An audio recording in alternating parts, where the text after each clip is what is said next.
Voilà, donc nous sommes le 31 mars. Je m'appelle Eric, je suis de Strasbourg. Ça fait 25 ans que j'habite à Hong Kong ici. Et Hong Kong, c'est donc une ancienne colonie britannique, mais c'est une ville de 7 millions d'habitants, 95% de Chinois bien sûr, et avec une densité de presque 7000 personnes au kilomètre carré. C'est-à-dire une densité 60 fois supérieure à celle de la France.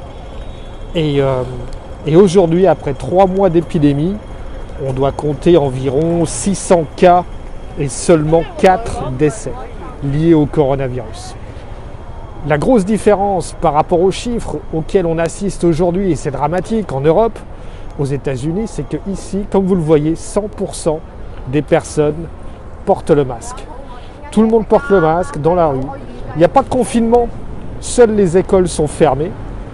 Mais par contre, les magasins sont ouverts, les restaurants sont ouverts, le shopping, les centres commerciaux sont ouverts. Et comme on le voit, c'est une activité quasiment normale, sauf avec le fait que tout le monde porte le masque.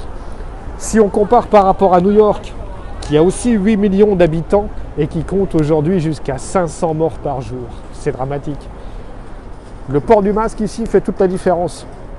Parce qu'on voit que sans obligation légale, sans avoir forcément de contrôle policier à tous les coins de rue, c'est machinalement que les gens sortent de chez eux, sortent du bureau, vont faire leurs courses ou sortent tout simplement avec le masque en permanence. L'Alsace, qui n'a qu'à 1 800 000 habitants, soit une population de 220 habitants au kilomètre carré, ce qui encore une fois est quasiment 40 fois inférieur à la densité que l'on a ici.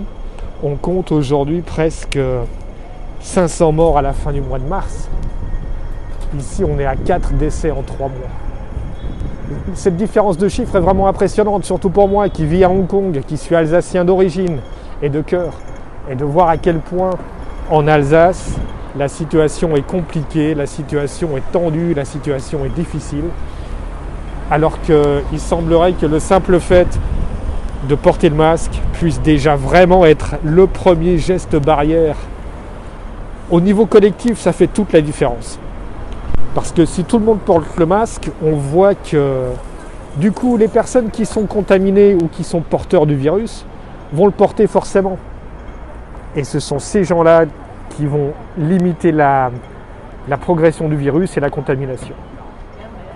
Voilà, je vous laisse encore quelques images tout simplement Je suis en bas de mon bureau, au coin de la rue, c'est un petit quartier tout à fait normal, qui n'a rien d'exceptionnel. Mais encore une fois, c'est pour vous montrer que quel que soit l'âge moyen des personnes, même ce petit livreur qui est venu avec ses 3 cartons, et tout le monde porte le masque. Voilà, j'espère pouvoir vous donner de meilleures nouvelles encore dans les jours à venir, mais respectez ce geste barrière, il est indispensable. C'est le port du masque. Bonne continuation à tous, portez-vous bien et à très bientôt.